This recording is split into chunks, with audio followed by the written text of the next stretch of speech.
ഇന്നിപ്പോൾ ഇതാ എനിക്ക് ഇഷ്ടപ്പെട്ടിട്ടുള്ള ഒരു മുതലാണ് ഇട്ട് ഉണ്ടാക്കാൻ പോണത്. ചിലവർക്കൊന്നും അത്ര പിടിച്ചൂല, ചിലവർക്ക് ഇതിനൊരു ഫാൻ തന്നെ ആവട്ടോ. അപ്പം ഇഷ്ടമുള്ളവര് ലൈക്ക് ചെയ്യാൻ മറക്കല്ലേ. ഇതാണ് പോത്തിന്റെ തലച്ചോറ്. അപ്പം ഉണ്ടാക്കൽ എങ്ങനെ ചോദിച്ചാൽ ചൂടായ എണ്ണയിലേക്ക് അത്യാവശ്യം കുറേ കരിവേപ്പിൻ്റെ ഇല ഇടുക. എന്നിട്ട് മുറിച്ച് വെച്ചിട്ടുള്ള പോത്തിന്റെ തലച്ചോറില്ലേ അത് അങ്ങോട്ട് ഇട്ടിട്ട് അത്യാവശ്യം കുറച്ച് ഉപ്പ്, ഏറണ്ട അത് നാറും.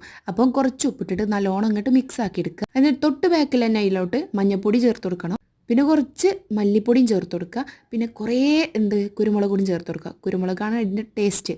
അപ്പം കുരുമുളക് കുറച്ച് തോനെ കൂട്ടിക്കോളി. ലാസ്റ്റ് അതിലോട്ട് കുറച്ച് വലിയ ജീരകം കൂടിയും ചേർത്തിട്ട് നല്ലോണം മിക്സ് ആക്കി എടുക്കുക. ലോ ഫ്ലെയിമിലിട്ടിട്ട് നല്ലോണം മൂടി വെച്ച് കുറച്ച് നേരം ഒന്ന് കുക്ക് ചെയ്തെടുക്കുക. അത്രയുള്ള അടിപൊളി സാധനമാണ് കേട്ടോ.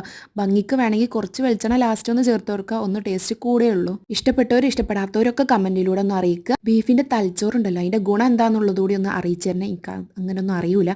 അപ്പം പിന്നെന്താ വെച്ചാൽ സബ്സ്ക്രൈബ് ചെയ്യാത്തൊരു കുറേ ആൾക്കാരുണ്ടാവും, അവരൊക്കെ ചെയ്തിട്ടും പോവുക. അപ്പം ഇനി അടുത്തൊരു വീഡിയോ ആയിട്ട് ഇനിയും വരാം. ഓക്കെ, ടാറ്റാ.